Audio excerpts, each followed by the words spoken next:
According to conventional history, humans have only been on Earth in our current form for about 200,000 years. Although advanced civilizations existed many thousand years ago, much of the mechanical inventions we know today did not emerge until the Industrial Revolution.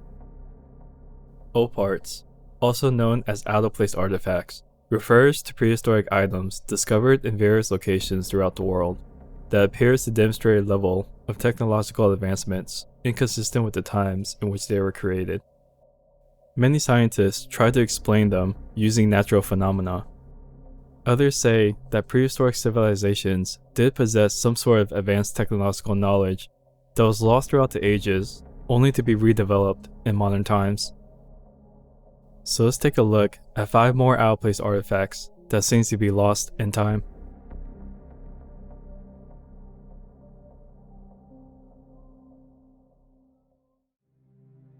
The Interlocking H Stones. The Interlocking H Stones at Pumapunku is probably the oldest and most mysterious artifact on the planet. It's difficult to comprehend how they didn't become known as one of the world's wonders. The ruins of Pumapunku are one of 4 structures in Tiahuanaco's old city, South America. The Akapana Pyramid, the Kalasasaya platform, and the subterranean temple are the other 3 ruins. Even with today's technology and information, these buildings defy logic and puzzle those who want to unravel its mysteries. Pumapunku is thought to have originally been home to a large wharf and a gigantic 4-part building. However, all that remains today are ruins from some of history's most catastrophic tragedies. There is evidence to support not only the idea of a devastating flood, but also the theory that people used to live there. The alleged flood occurred roughly 12,000 years ago, and scientific evidence of tools, bones, and other materials within the soil shows that a civilization was there prior to any flood. Other evidence, including structures of non-Indian bearded people, has been found around the area. It's exceedingly doubtful that any of the stones in Pumapunku were carved using ancient stone cutting processes, at least those not known to us today. Pumapunku stones are comprised of granite and diorite, and the only stones harder than those 2 is diamond. If the civilization who built them cut the stones with stone cutting procedures, they would have needed diamond tools. So what else did they use to cut these stones, if not diamonds? These stones were not only difficult to cut, but also exceedingly heavy. One of these stone ruins weighs around 800 tons. These are large stones that weigh a lot. The nearest stone quarry is at least 10 miles away from the remains. How did they move these massive bricks, and how did they manage to make a structure out of them? This is a mystery that scientists are still trying to figure out today. What do you think? The Viking sword Ulfbehrt. The Viking sword Ulfbehrt was fashioned of metal so clean that researchers were shocked beyond belief. It was believed that the technology to forge such metal would not be available for another 800 years or so during the Industrial Revolution. Around 170 Ulfbehrs dating from 800 to 1000 AD have been discovered. To liquefy the ore and allow the blacksmith to remove the impurities, called slag, it must be heated to 3000 degrees Fahrenheit. Carbon is also used to strengthen the fragile iron. Because medieval technology did not allow for the heating of iron to such high temperatures, the slag was removed by hammering it out, a significantly less effective approach. The Ulfbehrt creator would have been thought to have magical abilities. Making a weapon out of the dirt is a fairly strange thing. However, creating a weapon that could bend without breaking, stay sharp, and weigh that little would be considered a miracle. It's possible that the material and techniques originated in the Middle East. The Volga trade route began at the same time that the first Ulfbehrs appeared and closed when the last Ulfbehrt were manufactured. The Iron Pillar of Delhi. The Iron Pillar is a 22-foot tall iron rod rotting away in the center of an empty square in Delhi, India. The surprise comes from understanding its age, which is around 1600 years old, far older than one would expect for an iron column that, based on other exposed iron, should have gone to dust long ago. This mystery had led some people to classify the iron pillar as an out-of-place artifact. The pillar is believed to be overly futuristic during the period that it was erected, as though its origins are from some other place and time.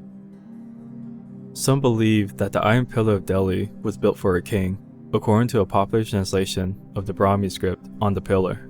The inscription, however, does not specify which Gupta ruler the Iron Pillar was built for. However, it's usually assumed that the inscription is speaking of Chandragupta Vikramaditya.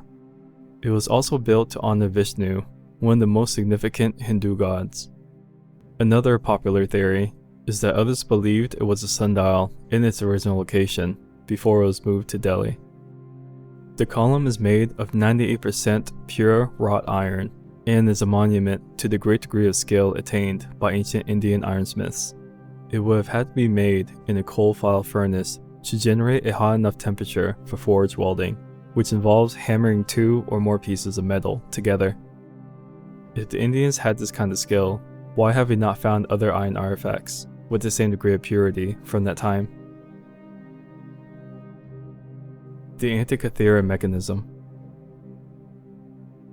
In 1900, diver Elias Stadiadis resurfaced from the sea, shivering and babbling about a stack of dead, naked bodies. He was part of a team of Greek divers from the eastern Mediterranean island of Simi, looking for natural sponges. They were diving for sponges when they came across a shipwreck full of Greek treasures, the most significant wreck from the ancient world discovered to that moment. The so-called dead naked bodies that were found were actually marble statues on the seafloor, along with several other relics. Their finding spurred the first large underwater archaeological dig in history. One object that was retrieved from the site first went unnoticed among all the other spectacular discoveries. The lump, however, came apart months later in the National Archaeological Museum in Athens, revealing bronze precision gear wheels the size of pennies. Gears like this should not have arisen in ancient Greece, or anywhere else in the globe, until many centuries after the shipwreck. According to historical knowledge at the time, the discovery sparked widespread dispute. The gears appear to be capable of predicting the positions of the sun, moon, and planets on any given day in the past or future. The machine's creator would have had to calibrate it using the known positions of these bodies. To see astronomical projections, a user might simply turn the crank to the selected time frame. The machine would display positions, for example, on a zodiac dial on the front of the mechanism, which divided the ecliptic into a dozen 30-degree parts depicting the zodiac constellations. So why did it take scientists centuries to recreate anything as complex as the Antikythera mechanism? And why have archaeologists not discovered additional such mechanisms since? We have good reason to conclude that this object was not the first of its kind. There must have been forerunners. However, bronze was a very expensive metal, and if this object had stopped operating, it would have most likely been burned down for its materials. Shipwrecks may be the greatest place to look for more of them. Who knows why the technology appeared to be lost for so long before being recreated. The Great Wall of Texas. Rockwall, Texas features a row of hard mineral stones that appears to be stacked, long and thin, making what appears to be a rock wall. The formation has puzzled scientists and sparked debate for over 160 years about how and by whom this rock wall was formed. The question on most people's minds has been whether the wall was created by prehistoric man or if it was a natural occurrence. The formation has been carefully recorded in at least 11 separate areas in and around Rockwall, and since 1852, various excavations have been taken. These areas of the wall began to look like dots or dashes, and markings that may or may not have formed a pattern, or they could simply have been an actual span of wall, meaning nothing. However, the entire length of the wall has yet to be determined. The wall was discovered by chance. A section would become uncovered when digging a well or plowing a field. some have gone looking for it to study. Since then, several tests on the rocks have tried to determine date and makeup, and have all come to the same conclusion. Geologists from the University of Texas at Dallas analyzed the formations and agreed with the findings, which, according to Colorado Geological Survey, confirms that the formations formed from the deposit of sedimentary materials that dried and solidified over millions of years. This substance frequently breaks when it condenses, resulting in a variety of patterns. But then there's the matter of the steps and archways.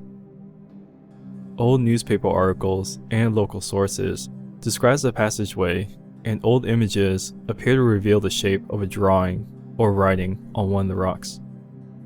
Also, a round metal disc made of iron was embedded in one of the stones that was found during one of the excavations. So if humans didn't build it, could it have been an extraterrestrial creation? We don't claim that all or any of the old parts are definitive evidence of advanced prehistoric civilizations, but rather attempt to provide a brief glimpse at what's known or hypothesized about these artifacts. All sorts of items may have been invented, used, and then forgotten as civilizations grew and collapsed, and so much of that crucial evidence had vanished through time. Archaeology is a riddle, and without all of the pieces, we can only guess. As a result, it's important to remember that scientific conclusions can change as well.